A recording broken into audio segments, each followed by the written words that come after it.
Good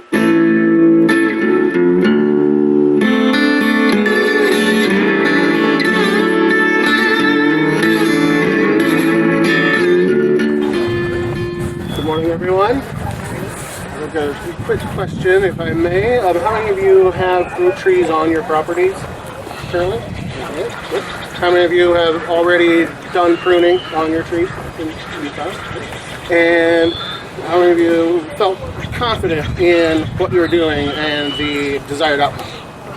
Is confident equate to knowledge, or just go for it? Just how you felt. Just how you felt. That's exactly right. And so I think fewer hands on each one, and that's totally okay.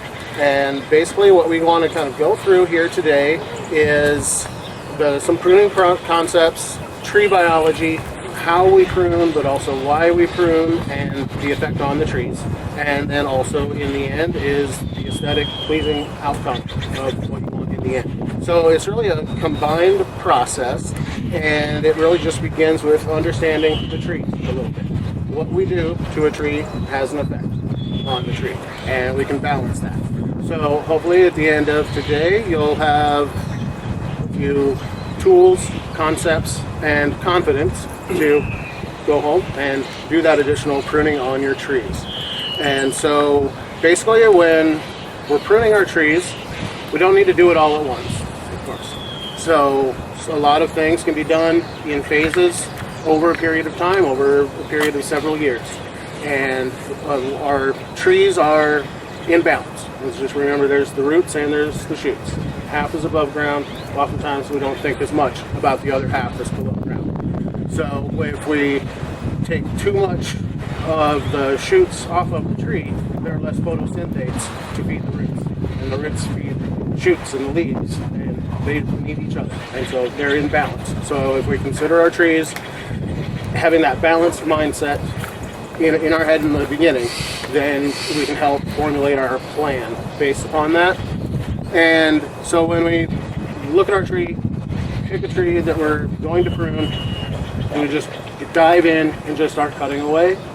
But first we would probably like to have a bit of a plan, and to develop that plan we need to define our goals and priorities and the desired outcome, and then work that backwards, and then we develop a plan. So there are the obvious first things that will need to go from a tree are your dead and damaged and diseased. Take care of those things first. So take a walk around the tree before you even begin, and as we walk around we can look for those things. Are there limbs that are just really overextended, far out? They've broken from previous excessive weight, maybe heavy fruit, really long branches that then are overextended, get laden with the heavy fruit set, they're dropping and drooping, so those long ones can be headed back. And the deadwood, those things, of course. And so then when we're done making our walk of the tree, just taking note of those items we know we're going to want to get rid of, then we can begin, do some of that. Oftentimes it'll be helpful with a number of trees like this, just leave your debris there on the ground near that tree. So we're also tracking how much we're removing from a tree. We don't want to take more than say 20, some may say 30% of mass from the tree any given year. So if there's a lot to do to a tree and it's your first visit to that tree, and getting out, well, the dead, let's not really count that because the tree has already shed that, walled that off. That's not live wood that we're worried about.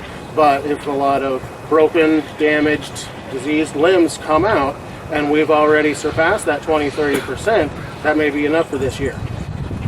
Let it go through the next growing season, observe the effects, and then the following year, maybe then we can do more training, size reduction. So this is all in a phased method. So we've got a few handouts. I've got about 15 of them here. Just a couple flyers that we can go through. You can have this maybe if we go ahead and start these maybe one every other person or so. If we have about 30 here, I have about 15 of these. So if you came with friends, maybe you can share. We start some of these down at this end. So these or you can make a new friend. Two different forms. Two different forms, and we'll just kind of make them around so everybody can at least have one to look over.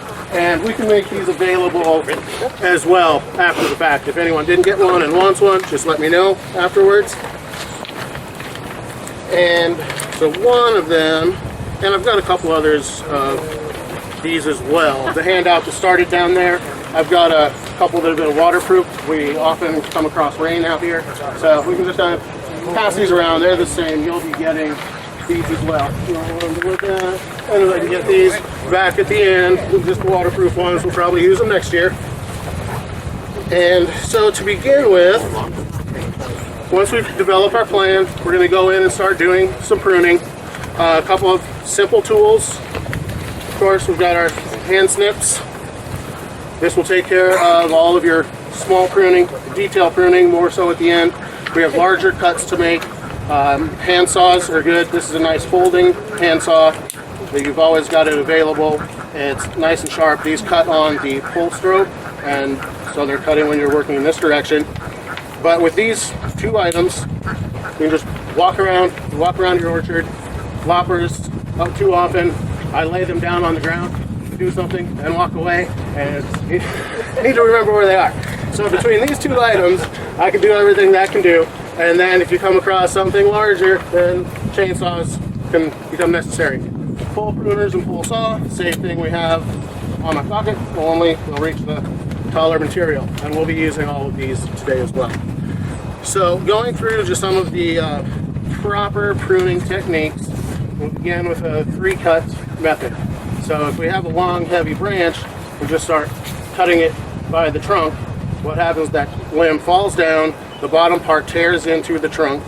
That's something we want to avoid. So 3-cut method will be the first cut being further out from where you want to make the cut. Make that cut on the bottom. Third, do it halfway up. Cut too far, the branch might pinch it. But cut about a third of the way in. Your second cut is further out away from the trunk, from the top down. And then if that limb sags, wants to break, your bottom cut will prevent that tearing back into the trunk or further back in the limb. And then your third cut, this will just finish it off. If you've got this little 12-inch stub, it's easy to hold on to, finish that cut, lightweight, easy to manage. So we want to keep that concept in mind when we're doing our pruning, and that is just to avoid damage to the tree that we want to remain. We want to make nice, clean, smooth cuts. The tree can more easily wall that off. Trees don't heal like our skin heals and regenerates. Trees don't heal that material. What they do is they wall it off. And so they create barrier walls. There's chemical changes that happen at the cellular level to wall off that material and just encapsulate it. And then the tree puts on new growth around that, walls it away, and that damage can then just be held within. And then it becomes sometimes a bit of a race. If you have decay cavities and things we can look at later on today, decay organisms are kind of working on that wood. The tree is trying to put on new wood around it, and that becomes a bit of a race there.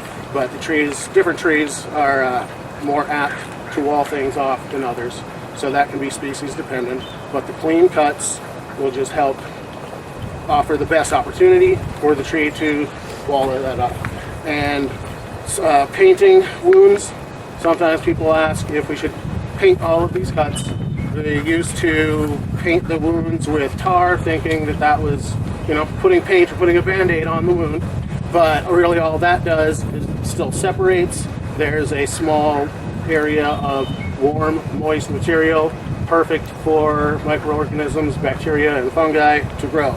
So, learned over the years, the tree will wall it off as long as we make the proper cut, let nature take its course. The tree can take care of itself. So that's a little bit of the pruning guidelines there. That's what this one is that you're looking at, just as a reference. Nice big blow it to remember there. So then when we're looking at our dead, damaged, and diseased, we've got a good example over here we'll get to later. There was some internal decay in the limb, too much weight had finally cracked, and so that's damage beyond repair. We can see that that's going to get finished off today, but a good little example we'll be able to look at later on. Large mature trees, there may be more dead wood and things to see. We'll go through and remove all that dead wood first, look for your damaged and broken and all of that. And then if we see some that are excessively diseased, fruit trees are known for getting a lot of canker and stuff. And so we'll see canker on some branches. If there's just a little bit, we do want to cut those off because they can sporulate each year. We can get that out of the tree and remove it. You'll also find some old heritage apple trees that are just riddled with canker, and if you cut out all of the diseased material, there would be no tree left. So all of these things need to be in balance, of course. And so then you'll see these old trees with, this one is an example, hollow cavity in the trunk. We'll be able to look at that. And what can you do? It's fine. If the tree is still living, it's still producing fruit, we don't worry about it. Okay, it's there. The tree is taking care of itself. While there is some damage we can't get rid of, that's all right. As long as the tree is still surviving, it's okay to overlook some of these things. So there are no set, rigid standards that must be adhered to. This is still a flexible process. It's not rocket science. Once we have some of these basic guidelines of proper pruning and style and technique, then there's leeway as well. This tree over here is an example. It used to be an upright tree, and we'll see there's a little bit of the root mass left with some suckers coming up from it. But the tree has a hollow cavity in the trunk. It tipped over. Should we remove the tree or not? Well, it's still got some root contact with the ground. Let's let it go and see what happens. If it dies, we'll remove it then. Is that like that far side where it's began? Is that good? I mean, is that okay? Or is that yeah, that's okay. It's kind of supporting itself there. And so rather than just jump to it and remove it because it tipped over, we just decided to let it go. That was 10 years ago by now. We didn't hear the question. Uh-huh. We didn't hear the question. Oh, okay. He was just asking about if there's a spot where a branch was on the ground and coming back up again, if that's okay. So when the tree tipped over, this branch is now on the ground and supporting the tree. It's now acting as a bit of a leg. And the branch is up, and we still have growth on the tree. So basically, this tree fell over. It's got a cavity in the trunk. Should we remove the tree because it fell over? There's still some root contact with the ground, at least half of it. And so here 10 years ago that happened, we still have a horizontal fruit tree that's still producing. It can happen, and that's okay. So when we get to our fruit trees, there's mature tree pruning. This is a bit of that. And then the young tree pruning, training trees for the future growth. Now, as we walk around, we'll see some examples and we'll do some pruning, but setting the initial framework, scaffold limbs, spacing between your primary branches when you're training a new young tree, because that little bit of pruning will set the stage for future growth where you want it to be directed, and then we can just maintain that over the years. And that little bit of annual pruning will keep them in check and in size. So the pruning that we'll do as far as thinning goes, I believe it was on the other handout that I gave you, kind of simple 3 steps to begin by cleaning out that dead material and broken branches, and then after that, then we go into the thinning. So on this one, we can just kind of flip through it a little bit. Excuse me. Doing the cleaning, it refers to the 3 Ds, the dead, damaged, and diseased there. I'm on page 2.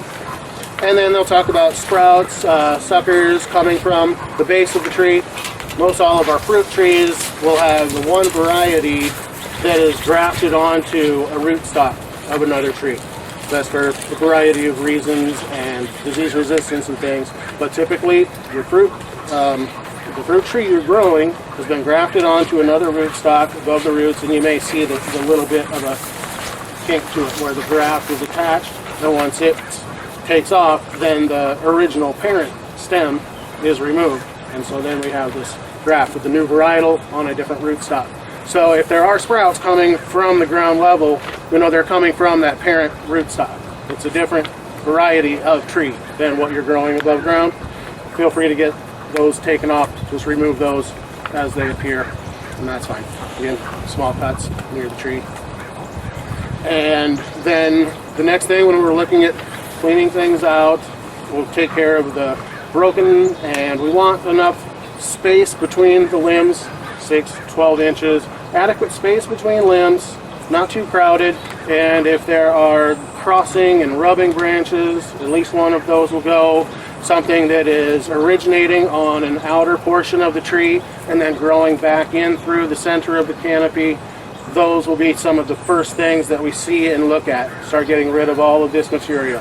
So you've got your crossing and rubbing limbs, duplicates, if there are two limbs that are horizontal to each other and they're just parallel, doesn't have to be horizontal, but they're parallel, one of those two can maybe go. So that's where we're getting just adequate spacing between our limbs. Yes? Sorry. Oh, go ahead. I wanted to ask a question about the root sprouts, the water things that come up. Is there a better time to cut those off? Because sometimes when you cut them off, then they come back in fusion again. So, what's the best time to do that? Well, there again, we're kind of doing our fruit tree pruning in the winter, and so I would do it then. And there again, it's because the tree is dormant, and so when the tree is actively growing, if we do our pruning in the summertime, then the tree is awake and it's actively growing, taking up and producing photosynthetes, and everything is active. So if we do that pruning in the summertime, the tree is aware, let's say, that it's lost X amount of root leaf mass and it wants to replace it. And then that's what will genetically cause your water sprouts and your shoots to form. So that's the primary reason why we're doing the fruit tree pruning in the wintertime. So I would do the root sprouts at the same time. Certainly. And then there again, same thing with the timing. Thank you for the question, because that does bring up the point of the timing. We're going through the why and the when. And that's the main reason why, is because in the wintertime, let's say the tree is now asleep. So if we kind of do our pruning and it's done judiciously, the tree will then, when it wakes up in the spring, be less aware that any pruning took place. And then it helps minimize that sprouting effect that you'll see that results from pruning cuts. And that kind of gets us through the thinning portion when we're talking about our branch angles and what we want to prune or retain and how to make those judgments. Your upright water sprouts typically won't be having fruiting spurs and producing fruit, so those can go away for that reason. Sometimes in regenerative pruning we may manage those water sprouts and head them back and reduce them to try to initiate fruiting spurs and things on those branches, but typically those will go away. Branches hanging straight down and down to the ground, those will most likely go away. Your most effective fruiting limbs will be in the horizontal to 20-degree, somewhat elevated branches. Those will produce the most fruit, and things that are hanging straight down are going to be less fruit producers, so they can basically go away as well. When you say the water spurs, you're talking about the ones that are coming kind of vertical off the main trunk? Yeah, or the rootstock. Right. So you've got your rootstock, those sprouts, suckers. Yeah. Yes, exactly. And then water sprouts will typically be what you see from a pruning cut, and dormant buds then emerge and start growing, and they're just growing straight up. And those are the water sprouts, technically adventitious shoots, but yeah, we commonly refer to them as water sprouts. And you'll see that near, especially large heading cuts. And so that's where the pruning guidelines, if we're going to make a cut heading back, longer branches, and we want to do that so they don't get so overextended and heavy with fruit, sag down, and break and snap.